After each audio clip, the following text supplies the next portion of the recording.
invadiu meu coração.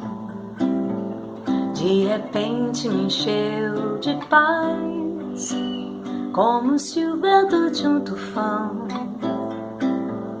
arrancasse meus pés do chão, onde eu já não me enterro mais. A paz fez o mar da revolução invadir meu destino. A paz, como aquela grande explosão de uma bomba sob o Japão, fez nascer um Japão na paz. Eu pensei em mim, eu pensei em ti, eu chorei por nós. Que contradição, só a guerra faz nosso amor em paz. Eu vim parar na beira do cais, onde a estrada chegou ao fim, onde o fim da tarde é lilás, onde o mar arrebenta em mim o lamento de tantos ais.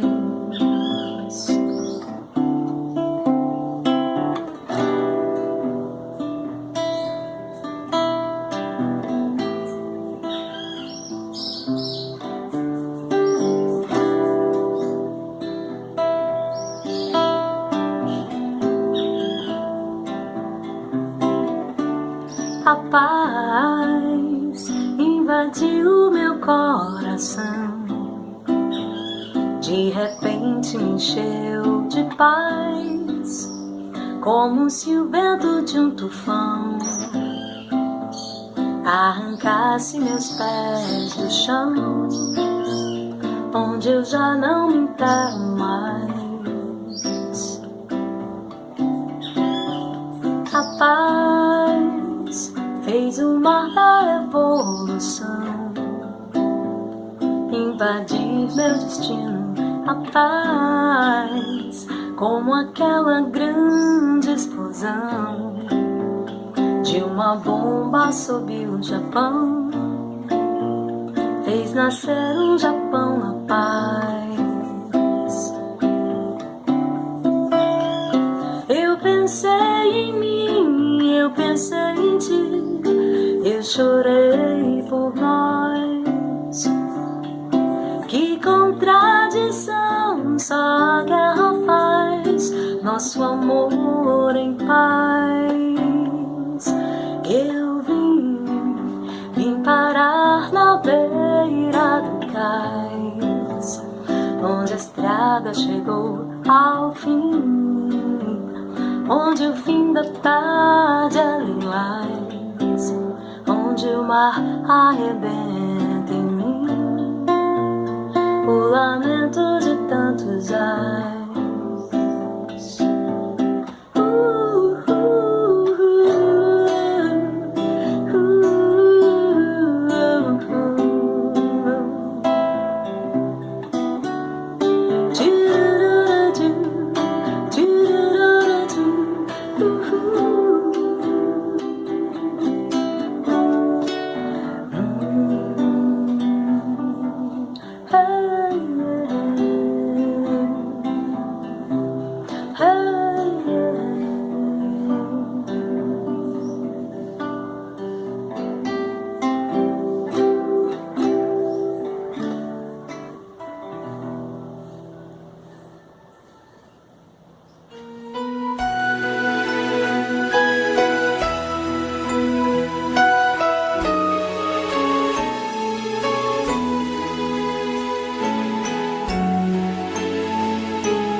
Olá, meus amigos, minhas amigas, saudações a toda a comunidade da Fraternidade Espírita Irmã Sheila, saudação à nossa querida Irmã Sheila, saudação a todos os espíritos que protegem, que conduzem e inspiram todos os trabalhos que são realizados nessa casa, e uma saudação principal ao nosso Mestre Jesus de Nazaré, nosso modelo e guia, pedindo a Ele que derrame sobre nós suas bênçãos, sua paz, que nos conduza e que nós possamos ter, neste momento, boas reflexões a respeito do tema que a obra nos oferece. Que nós possamos refletir profundamente e que possam ser úteis no nosso dia a dia. Jesus nos proteja, nos abençoe. Bom, meus amigos, minhas amigas, neste mês de julho, a Fraternidade Irmã Sheila adotou como fonte de referência para as palestras do mês o livro Libertação, do Espírito André Luiz, psicografado por nosso querido Chico Xavier. É um livro fabuloso, importante, que nos traz informações valiosíssimas para o nosso dia a dia, para a nossa preparação para o futuro. A exemplo de todos os demais livros da série, que inclusive eu peço permissão aos habituais frequentadores desse canal, que tenham um pouco de paciência para que eu possa fazer uma breve abordagem sobre André Luiz e sobre a obra, considerando que muitas pessoas não são habituais, podem ser esporádicos, alguns podem estar acessando pela primeira vez. Em respeito a todas essas pessoas que estão nos prestigiando, eu vou fazer um breve relato sobre a obra de André Luiz e sobre o livro, para depois entrar no capítulo que me cabe conversar com vocês hoje, que é o capítulo 17, com o título Assistência Fraternal. Antes de chegar no capítulo 17, falar da obra de André Luiz, embora possa ser repetitivo, porque já vem sendo estudado ao longo desses encontros anteriores outras obras da série, mas falando rapidamente, André Luiz nos deixou uma obra maravilhosa, intitulada A Vida no Mundo Espiritual. Começa a escrever com Chico Xavier em 1943 e conclui em 1968. Escreve com Chico 13 livros. Começa com O Nosso Lar, o livro mais popular, mais conhecido, principalmente porque virou um filme muito bem produzido, né? Milhões de pessoas viram o filme, mas que é apenas um resumo do que traz a obra Nosso Lar, né?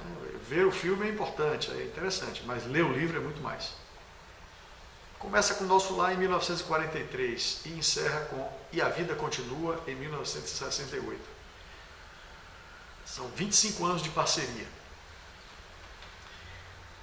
Algumas pessoas consideram que a sequência, que a série A Vida no Mundo Espiritual, tem outros 3 livros, seriam um total de 16, mas a maioria considera que os outros 3 têm um caráter complementar. Para descrever realmente a vida no mundo espiritual, inclusive a FEB, quando reeditou os 13. E dentro dessa sequência, dessa série, no mês passado nós estudamos aqui o 5º livro da sequência, que foi No Mundo Maior. E agora o 6º livro da série, que é o livro Libertação. Então, nesse livro, André Luiz nos traz uma ideia mais assustadora do mundo espiritual, porque ele fala das trevas. O livro Nosso Lar, ele descreve o umbral, as zonas umbralinas, que são zonas de sofrimento, de espíritos arrependidos, né? Espíritos que estão ali expiando culpas, mas num nível não tão agudo como nos apresenta a obra Libertação. Se nós fizermos uma comparação, o umbral que é descrito na primeira obra, no livro Nosso Lar, seria algo como o purgatório, que não existe nos escritos do Evangelho, mas que foi instituído ali pelo cristianismo vigente no século VI. E que o nosso livro da obra de Kardec, O Céu e o Inferno, descreve nos capítulos 4 e 5. Céu e Inferno, tratando como estados de consciência, estados de vibração, e não como lugares físicos. Então, o livro inicial, O Nosso Lar, ele nos revela o umbral, que seria o equivalente a um purgatório, uma zona de transição. Mas o livro Libertação já nos traz uma situação que seria comparável ao que se pode chamar de inferno, né? Que o livro O Céu e o Inferno, de Kardec, também descreve com essa conotação de inferno no aspecto de consciência atormentada, fortemente atormentada, né? Estado psíquico. E essa série, a vida no mundo espiritual, mostra um André Luiz que evolui junto com a obra, ele amadurece junto com a obra, é reconhecidamente um espírito que evoluiu muito ao longo desse trabalho executado com Chico Xavier. Ele cresce junto com a obra, ele se transforma. E ele volta, a cada livro ele volta para contar. Ele fica maravilhado para contar o que viu, para compartilhar o que viu. Emmanuel considera o André Luiz por essa atitude de querer voltar e compartilhar. Voltar do mundo espiritual para a Terra, mandar de lá para cá essas informações, né?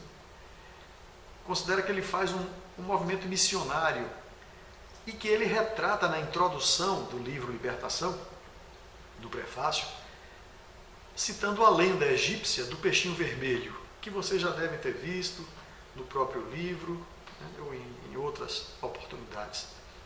Resumidamente, o peixinho vermelho é aquele que vive num lago pequeno, limitado, fadado a secar, com existência temporária, e querendo descobrir uma oportunidade de conhecer algo maior, criar oportunidades. Ele descobre uma fenda e sai do lago pequeno e chega num manancial infinitamente grande para ele, que ele considera comparativamente com o lago como algo de infinitas possibilidades de realização, de propósitos, de vida, e ele não fica feliz por estar ali sozinho. Ele lembra dos que ficaram lá e volta para falar. Só que quando ele retorna, faz todo o movimento de volta, o sacrifício para voltar e contar. Quando ele conta as pessoas, os peixinhos que ficaram lá, não acreditam no relato dele, acham que ele está inventando ou está variando das ideias. Não dão crédito a ele. Ele se entristece por não ter a sua informação, a sua boa nova levada em conta, vai embora. E todos que ficaram ali fenecem junto com o rio, junto com o lago. Né? Então, André Luiz, nas palavras de Emmanuel, é um missionário comparável ao peixinho vermelho da lenda egípcia. É alguém que, ao descobrir um horizonte novo, se felicita em voltar contar e compartilhar com todos aqueles seus semelhantes, para que todos possam também ter acesso a essa boa nova. Mensagem semelhante a gente encontra no mito da caverna de Platão. No livro República, no capítulo 7, a gente tem essa história que tem uma mensagem semelhante à do peixe vermelho, à do peixinho vermelho. O indivíduo que vê a luz, que vê a fenda de luz e faz o esforço para passar por aquelas aberturas difíceis, vai se arranhando todo e consegue chegar, e quando descobre que há um mundo de luz imenso do lado de fora, ele também, não satisfeito em compartilhar não, desfrutar daquilo sozinho, a vontade dele é voltar, por mais penoso que seja o caminho de volta, 2 vezes, né? Ele vai lá contar o que viu e animar as pessoas com aquela perspectiva. Da mesma forma que o peixinho vermelho, as pessoas não dão crédito. E a moral da história do mito da caverna tem assim uma mesma conclusão que a lenda egípcia. E um terceiro relato importante de mesmo teor, de teor parecido, a gente tem na obra de Kardec, no livro Obras Póstumas. Embora o livro Obras Póstumas, como obviamente o título nos informa, foi publicado depois que ele desencarnou, mas foram escritos deixados por ele, que a sua esposa, então viúva, Amélie Boudet, e os amigos mais próximos reúnem aquele material e publicam. Algumas pessoas têm um pouco de restrição, outras não. Eu particularmente gosto muito do livro Obras Póstumas. E lá nesse livro tem um capítulo com o título A Estrada da Vida.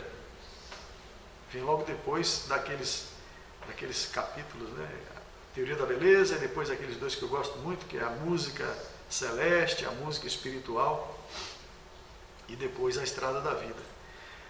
Rapidamente, contando, o capítulo compara o nosso esforço evolutivo através das reencarnações como alguém que vai subir uma montanha muito longa, bastante extensa e íngreme. E essa montanha é constituída por várias florestas intercaladas por área aberta, onde se pode ver luz, onde se pode respirar dentro de um espaço aberto. E aí, comparando, as florestas são as encarnações. E o espaço entre uma floresta e outra é o tempo que a gente fica no mundo espiritual planejando a reencarnação seguinte.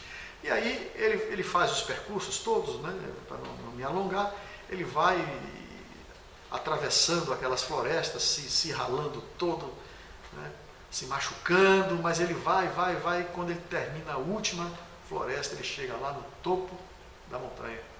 Aí encontra o bom velhinho. O bom velhinho recebe, o acolhe, dá as boas-vindas e começa a perguntar: como é que foi? Como é que foi esse percurso? O que é que você sentiu? Como é que você avalia o seu movimento de subida? E ele começa a fazer uma avaliação, né, de como ele poderia ter chegado ali mais rápido. E ele diz que muitas vezes ele repetiu o percurso, que ele sabia que estava errado. Ele andou lateralmente em vez de ir logo no sentido reto da subida. E ele confessa que se tivesse que voltar lá, ele não faria o caminho do mesmo jeito. Ele faria de outra forma. E o velhinho pergunta: olha para lá. Olha para teus irmãos que vêm subindo, cada um numa floresta diferente. O que significa para você olhar e ver essas pessoas fazendo esse movimento? Ele fala: significa que se eu pudesse avisá-los dos perigos, alertá-los dos perigos, eu avisaria, para que eles pudessem fazer o caminho mais rápido e não errassem tanto como eu errei. E o velhinho fala: então vai, volta e ajuda, volta e auxilia todos aqueles que estão se machucando, que já já não aguentam de tanta pancada, de tanta queda, vai lá e ajuda. E ele volta para ajudar. Então essas três mensagens, essas três histórias, essas três parábolas, alegorias, podem ser comparadas ao movimento que André Luiz faz.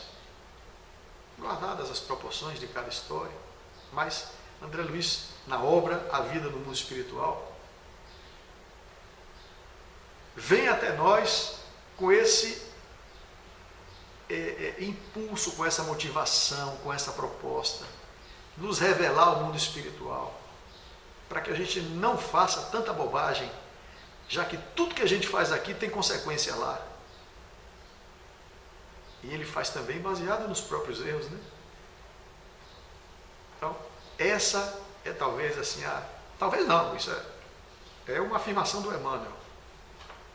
O Emmanuel, no prefácio, diz que André Luiz faz esse trabalho de um missionário que vem para alertar, para ajudar.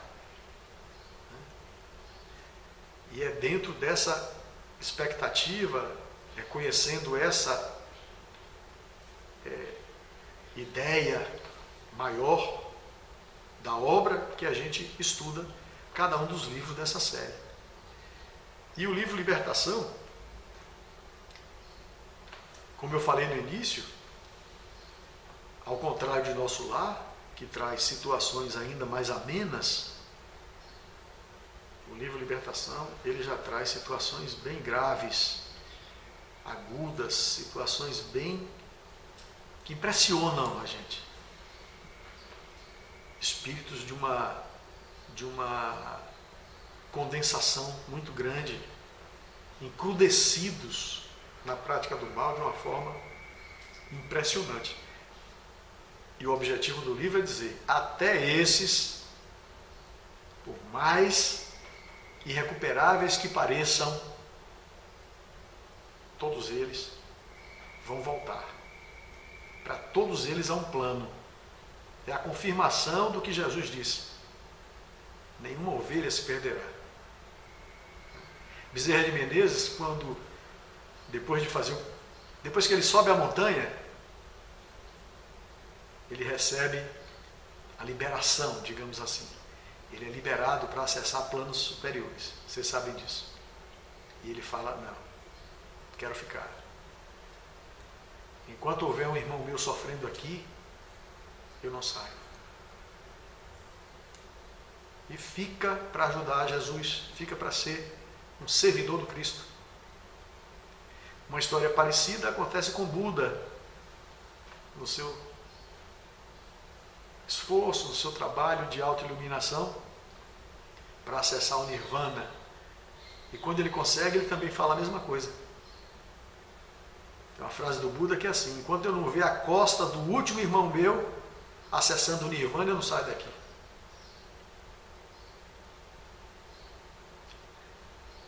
Então, é preciso que a gente compreenda que nós estamos em evolução e nós também vamos fazer esse tipo de movimento. Que seja logo para todos nós, quando a gente conseguir acessar pontos mais altos,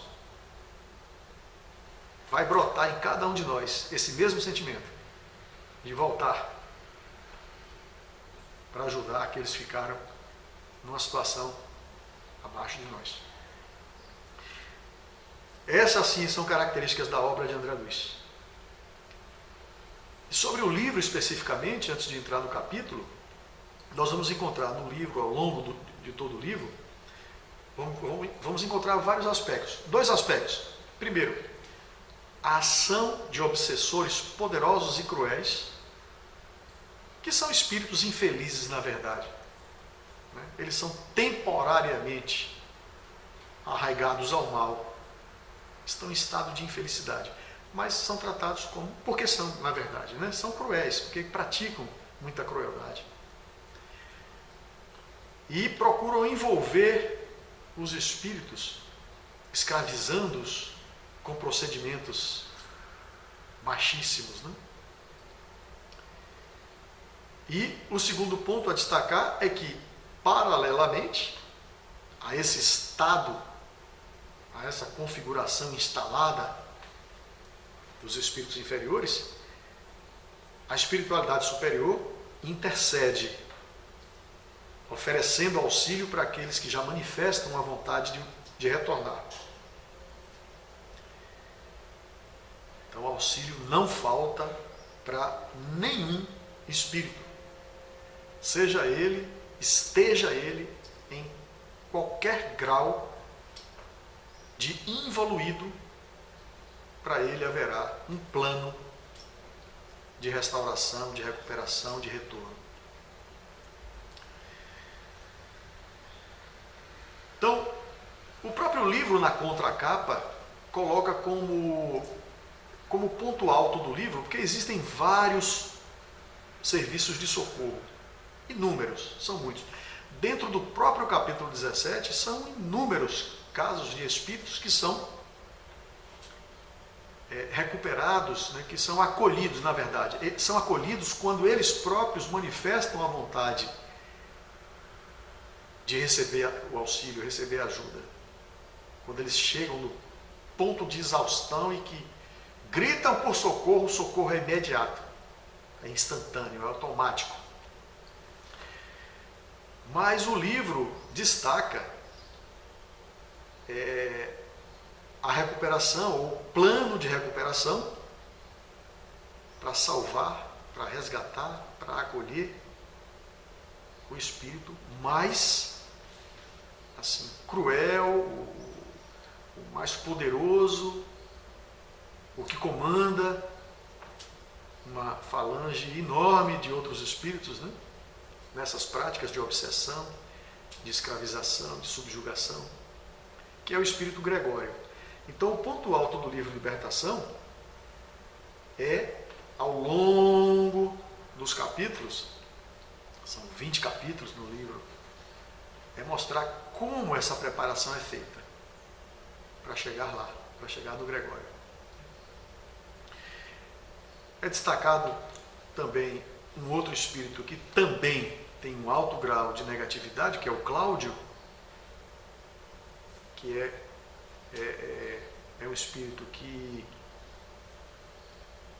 para conseguir se beneficiar numa situação financeira, beneficiar a esposa e 2 filhas, ele assassina um sobrinho. E depois esse sobrinho, Antônio, vira obsessor dele.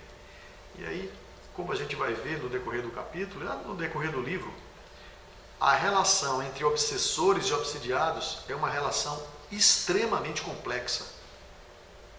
Porque não é uma relação binária, é uma relação que envolve outros e forma uma teia muito complexa e que torna o trabalho das equipes de socorro um trabalho muito difícil para conciliar, adequar, montar os planejamentos de restauração para cada um deles.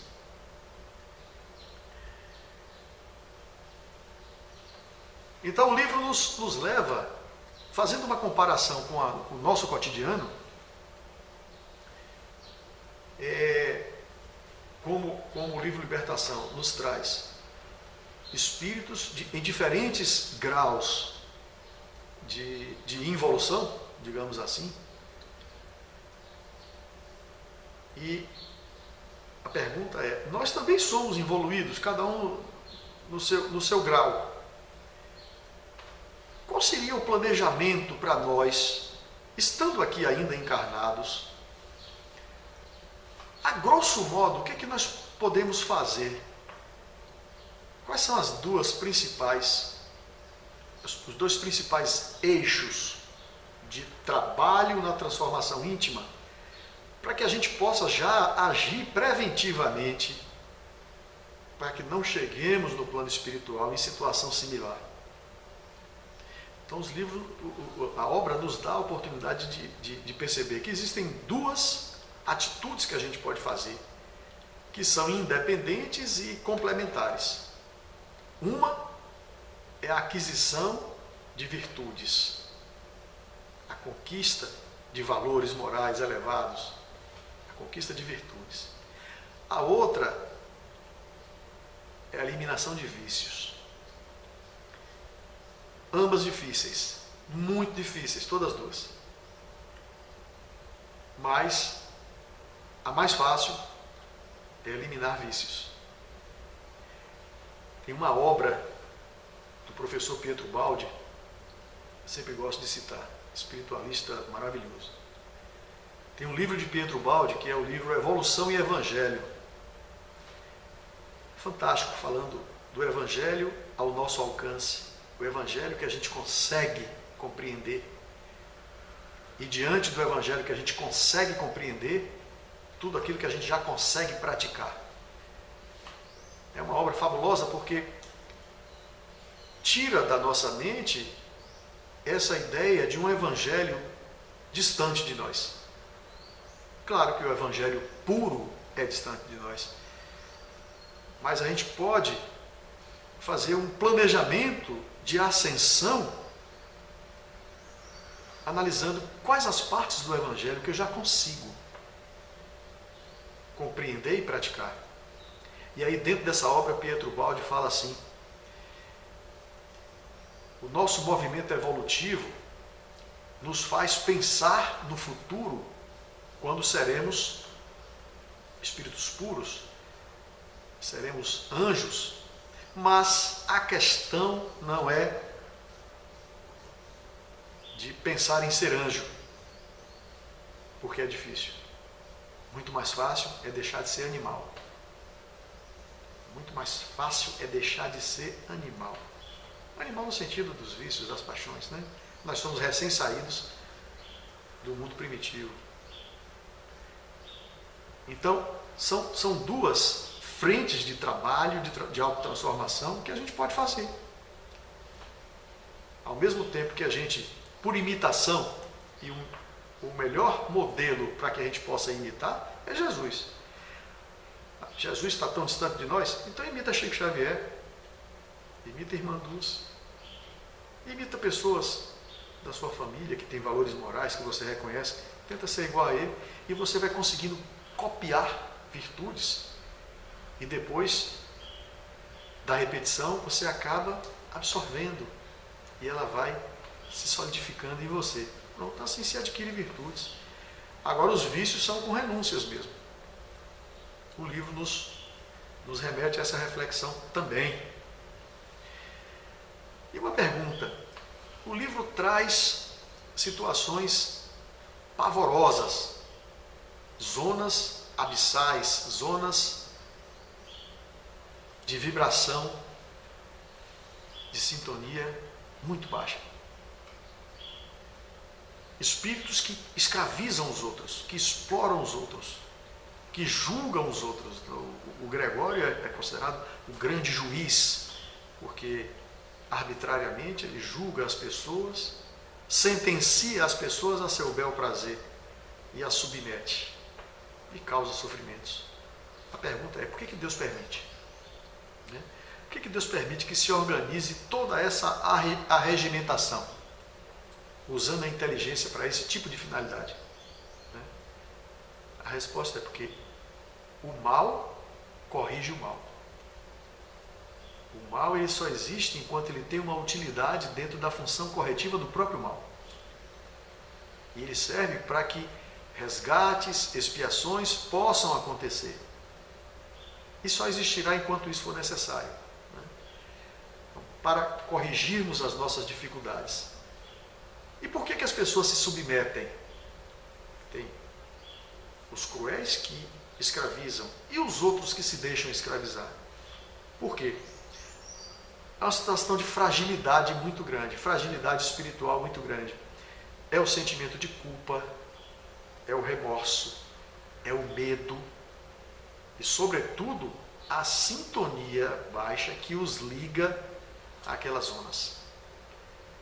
Por isso que a reforma íntima é tão importante, que à medida que a gente faz esse trabalho de reforma íntima, de amadurecimento, de crescimento interior, a gente elimina a culpa, porque se perdoa, a gente elimina o medo, porque confia na espiritualidade maior,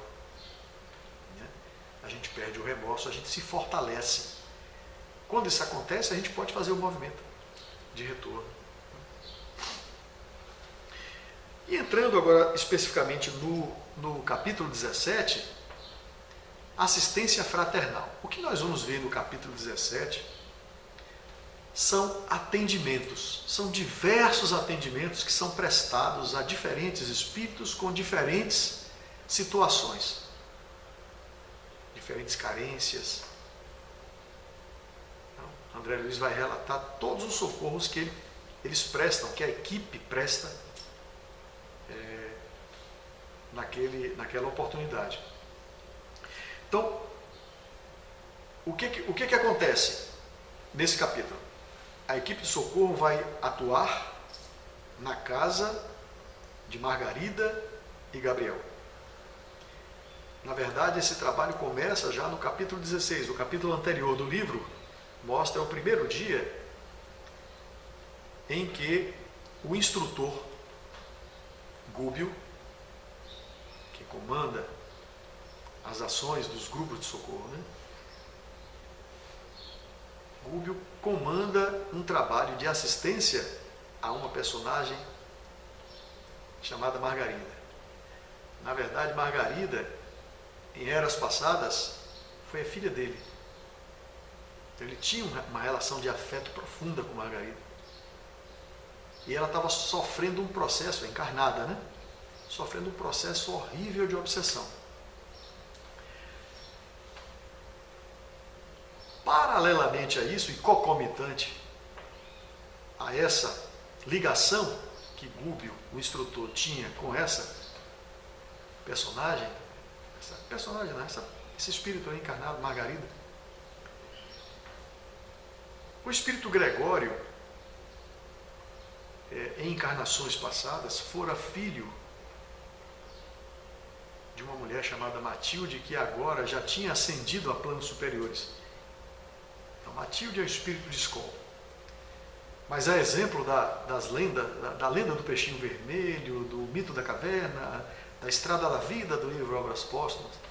Ainda mais tendo sido mãe,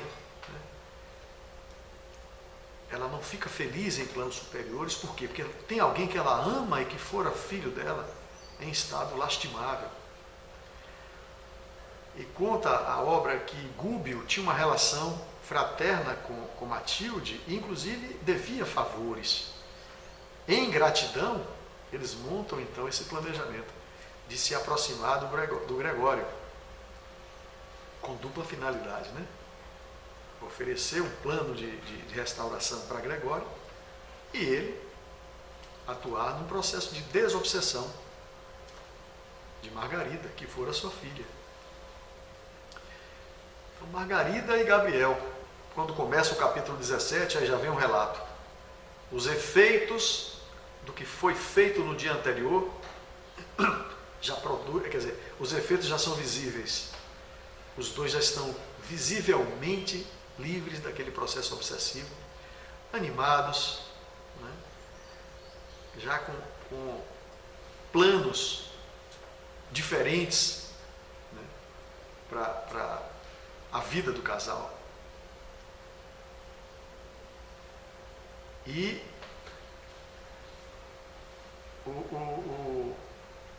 no início do capítulo também, o André Luiz nos fala de alguns personagens que já foram resgatados dentro da própria falange do Gregório. Espíritos que foram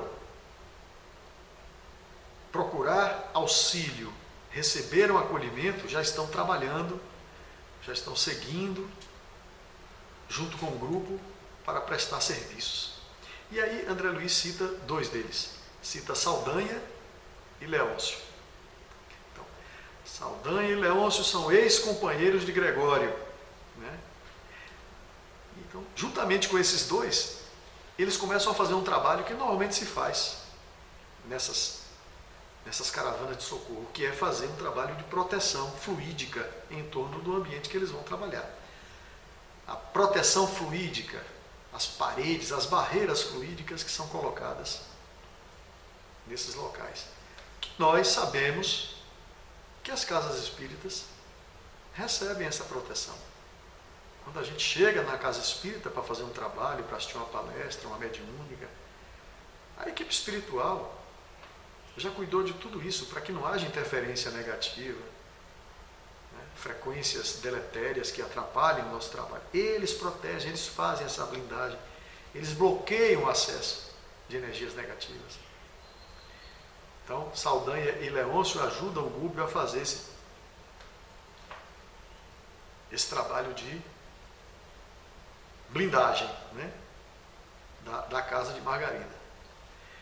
Não demora muito, começam a ouvir vozes lá do lado de fora, que são elementos da falange de Gregório. E eles começam a gritar por Saldanha, porque eles já sabiam que Saldanha tinha aceitado o auxílio das equipes de socorro. E fazem a provocação, começam a chamar de traidor. Vem aqui, seu traidor, aquelas provocações, aquelas coisas, né? Gúbio olha para Saldanha e aí fala: vai lá, meu amigo, está na hora do teu primeiro teste. Tenha coragem. Coragem não é rispidez, coragem não é truculência. Então o Gúbio fala: tenha coragem, seja firme, mas não perca a serenidade e a delicadeza. É o conselho que Gúbio dá para Saldanha. Resista ao venenoso fluido da cólera. Que lição para nós, hein? Quantas vezes numa conversa que se torna mais áspera, alguém levanta o tom com a gente, o que é que a gente faz? A gente levanta o tom também. A gente eleva o tom também. Na verdade, não é levantar o tom, significa baixar a vibração, né? Então, quando alguém vem para um enfrentamento com esse tipo de vibração, o espírito superior não vai para confronto. O espírito superior, ele se impõe pela ideia, pela lógica, pela razão. E é o conselho de Gúbio: vá, em frente, tenha coragem, mas resista ao venenoso fluido da cólera. Use serenidade e delicadeza. Já vamos colecionando aí as lições que a gente pode tirar desse capítulo para nós, para o nosso dia a dia. E aí, quando ele chega lá, uma das entidades que André Luiz descreve como de horrível semblante, a aparência horrível, grita com Saldanha, chama de traidor, está traindo o comando. Aí Saldanha faz o que Gúbio lhe orientou, responde para ele: meus compromissos agora foram assumidos de acordo com a minha consciência. Ele encontra a lei de Deus, olha aí, ele encontra a lei de Deus, aonde? Na própria consciência. Lembrando a questão 621 de O Livro dos Espíritos, onde está escrita a lei de Deus. Ele encontrou o caminho, ele enxergou a lei no exame de consciência. Aí o agressor fala: me deixa entrar. E aí Saldanha responde: não posso. Esta casa agora segue noutra direção. Ela estava livre daquela influência nefasta, negativa. Ele se retira, esbravejando, dizendo: Gregório saberá. Vai denunciá-lo a Gregório. Se afasta. Em seguida, Gúbio, com os seus auxiliares, ele começa a colocar sinalizadores. No plano espiritual, claro, né? Ele fala, começa a colocar luzes nas janelas, né? Sinais luminosos. Como alertando aos espíritos necessitados que ali tinha se instalado um pronto-socorro, um pronto atendimento divino. Não demora muito, começam a chegar. Atraídos por aquela vibração, os pontos luminosos sinalizando a vibração maravilhosa que o lugar tem, começam a chegar, não param de chegar. E a gente pode fazer uma correlação com o nosso dia a dia, com relação ao Evangelho no lar. As vibrações que a gente consegue produzir no Evangelho no lar, claro, dependendo da intensidade do pensamento e do sentimento que a gente coloca nas reuniões de Evangelho no lar, conseguem produzir vibrações tão poderosas, são filtros tão poderosos, que atraem, ao mesmo tempo, a espiritualidade superior para abençoar, para conduzir, mas atrai também espíritos necessitados e precisam se beneficiar com uma vibração positiva, e eles bebem nessa fonte, eles se beneficiam nessa fonte.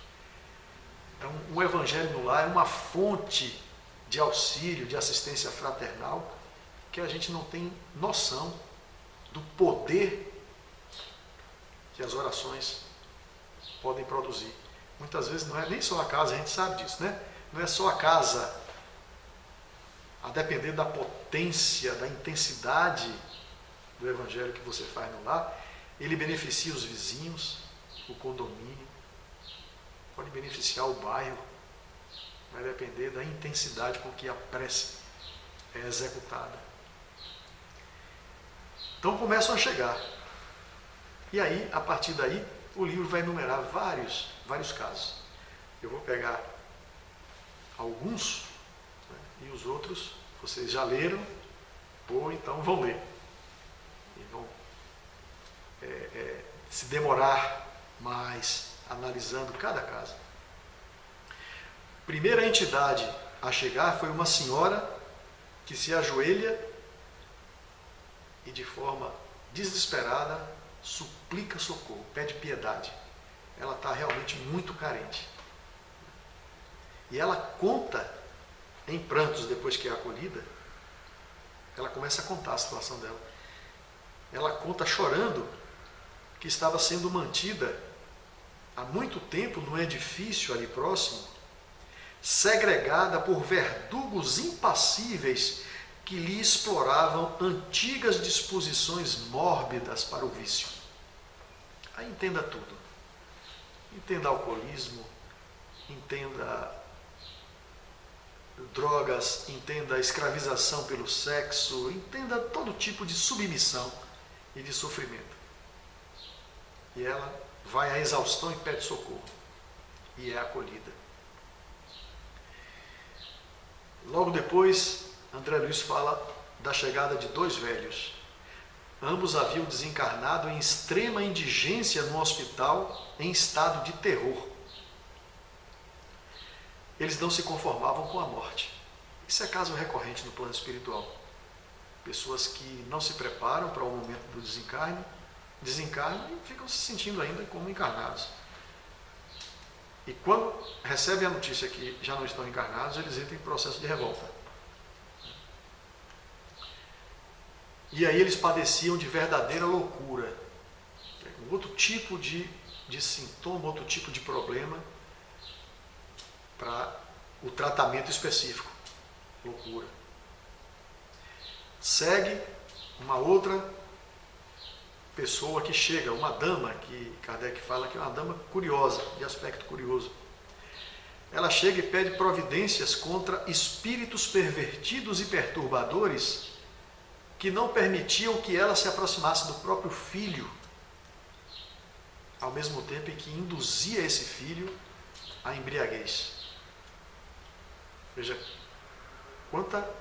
quanto movimento de submissão, de escravização que é realizado sobre espíritos frágeis, emocionalmente, psiquicamente, viram presas fáceis nas mãos dessas falanges.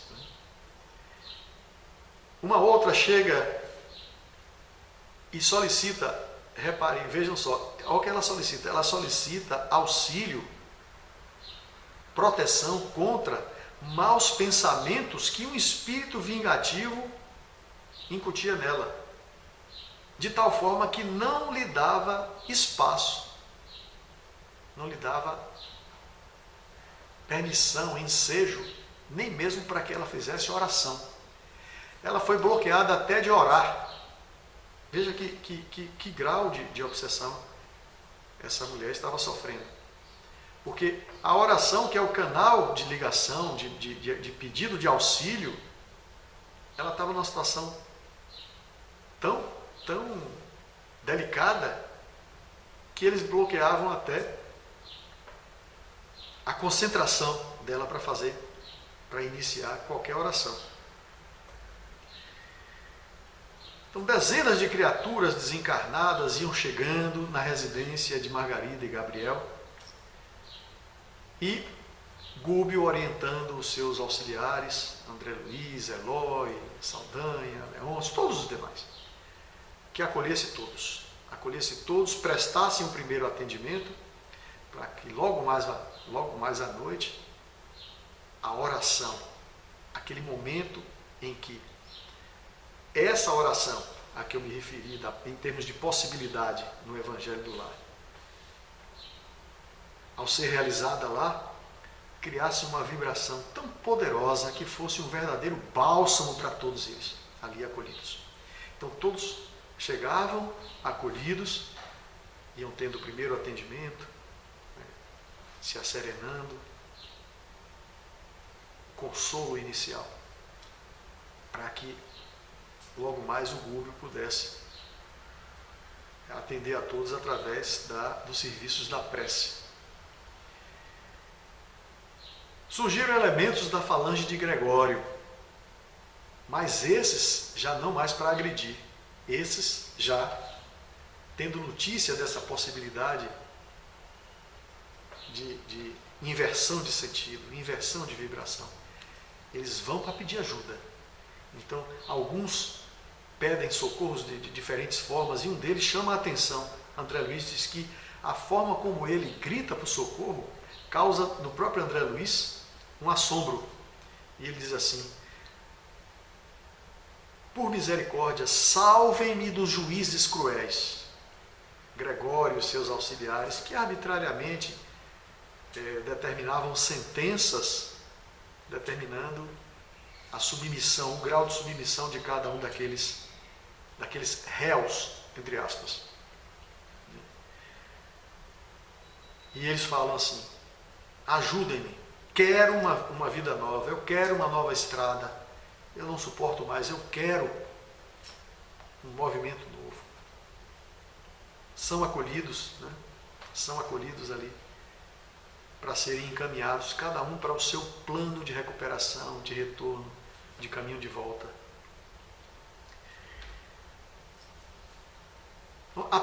Apelos como este foram repetidos muitas vezes. O atendimento é um atendimento realmente, embora seja um atendimento específico para cada um, é um atendimento de atacado, porque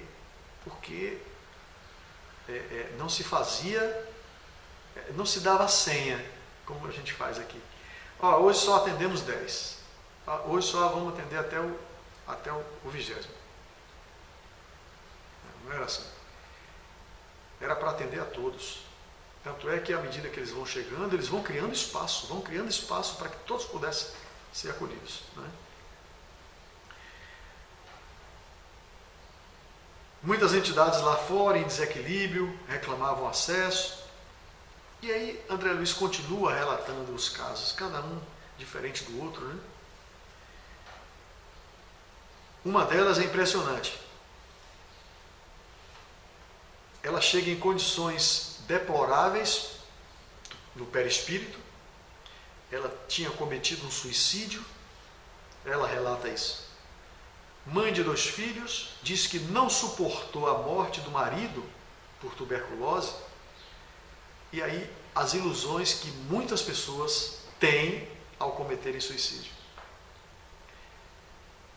O marido desencarna com tuberculose, 2 filhos ela entrega a parentes caridosos, na descrição dela, parentes caridosos, ela achou que os filhos vão ficar bem. Ela entrega, comete suicídio, por quê? 2 opções. Ou ela eliminava aquele sofrimento, na perspectiva de não haver vida após a morte, ou ela ia reencontrar o marido. Nem uma coisa nem outra, como a gente sabe que acontece. E aí, ela não consegue sequer, como espírito, voltar ao lar, nem para se aproximar dos filhos. Porque ela fala que quando ela tenta se aproximar, né, o toque, entre aspas, né, não o toque físico, não, o toque do carinho nos filhos, emite irradiações da dor. E aquela irradiação alcançava os filhos com corpos muito tenros, né? E aquela presença causava mal a eles, porque inoculava um pavoroso vírus fluídico. Olha só, vírus não é coisa só do mundo material, né?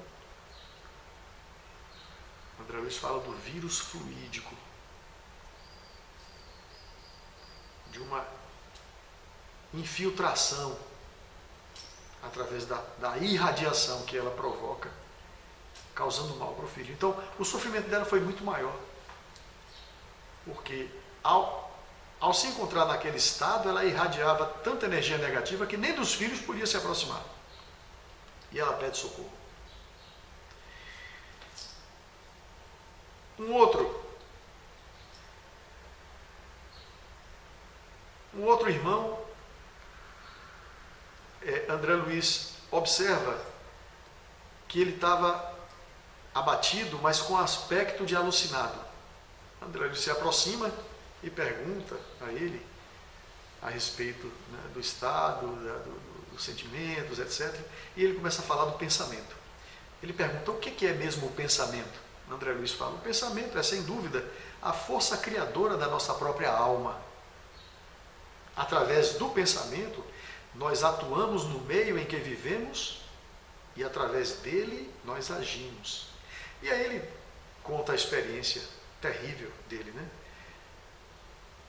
Ele fala, a explicação significa que as nossas ideias exteriorizadas criam imagens, as formas de pensamento, né? Criam imagens tão vivas quanto desejamos, é isso? O que fazer então para destruir nossas próprias obras quando nós interferimos de forma errada na vida mental das outras pessoas? É a pergunta que ele faz a André Luiz. André Luiz indaga e ele começa a falar, eu era escritor, eu fui escritor, eu era homem das letras, mas ele dedicou a arte dele a textos nefastos. Ele diz assim, eu cultivava o xiste malicioso e com ele o gosto pela volúpia, estendendo minhas criações à mocidade de meus dias. E aí continua falando, o relato é longo, ele fala assim, impressionei destrutivamente muitas mentalidades juvenis, arrastando-as a perigosos pensamentos. Ao fazer isso, ele causou mal a muita gente, com os livros que ele publicou. Ganhou um monte de obsessor.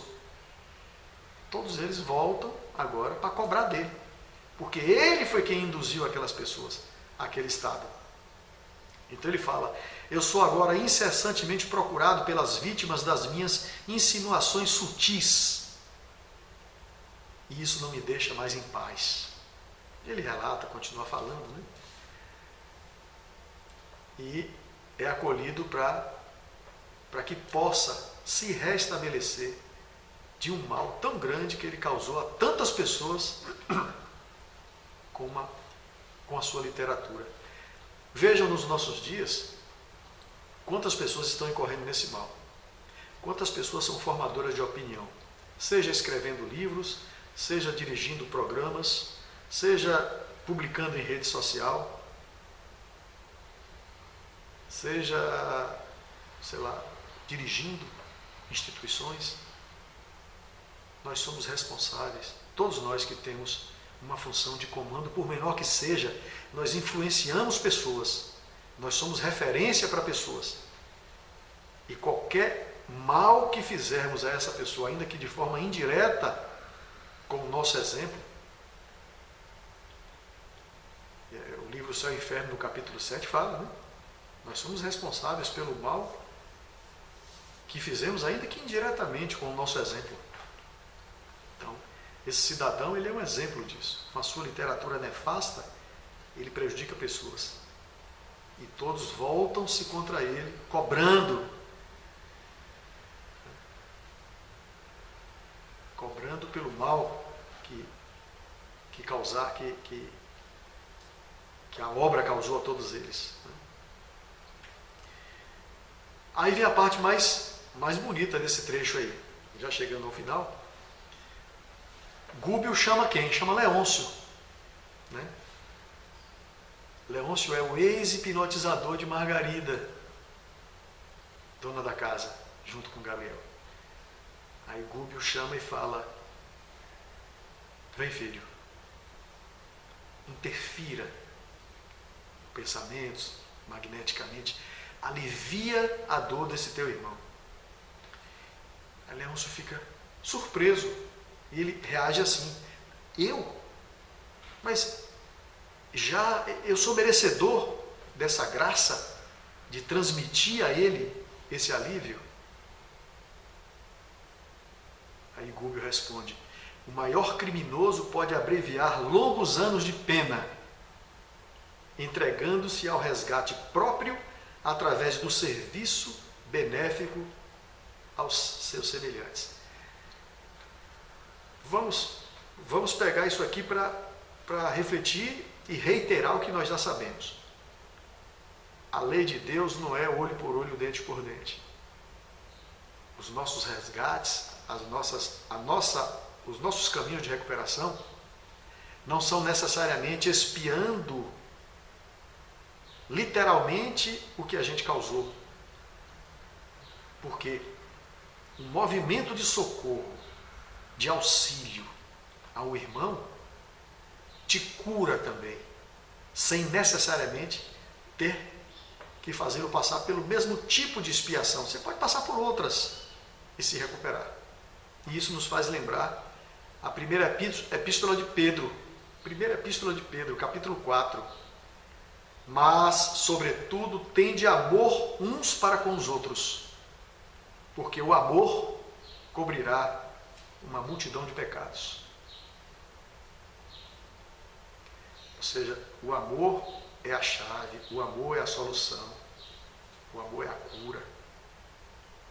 Esse exemplo aí de Gúbio oferecendo a Leôncio a chance de atuar para aliviar um irmão, ele recém-saído da turma de Gregório, mostra como as possibilidades que Deus nos oferece são infinitas. Basta a gente querer. Bom, finalizando, André Luiz nos fala que no final ele é procurado por uma jovem dama, que tinha uma fisionomia triste, avança até ele e diz assim: meu amigo, de hoje em diante adotarei novo rumo. Fui mãe de 2 filhinhos, mas a morte me arrebatou muito cedo do lar. Meu marido, em 6 meses, esqueceu as promessas de muitos anos e entregou os 2 anjos à madrasta sem entranhas. Faz 20 anos que eu luto contra ela. Virou obsessora da madrasta. Porque fui tomada de incoercível revolta. Ela não suporta mais, ela não aguenta mais acolher aquela revolta dentro dela. E ela pede: me ajude. Aí André Luiz se comove com as rogativas e as lágrimas daquela mulher, que faz com que ele se recorde da situação dele. Um pouco diferente, porque quando ele desencarna, ele deixa mulher e filhos. A mulher casa novamente. Claro que o marido, no caso, o novo marido, tem um perfil diferente, um comportamento diferente do marido da mulher, no seu relato. Mas a dor da separação é a mesma. Quando ele desencarna, ele sente a dor da separação da família. Então, ele se compadece porque se sente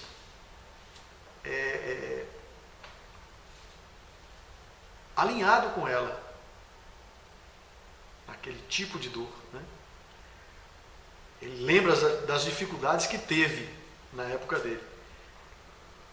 E aí ele fecha o capítulo dizendo assim: sim, farei tudo que estiver ao meu alcance, tudo que estiver, tudo em minhas forças para te auxiliar.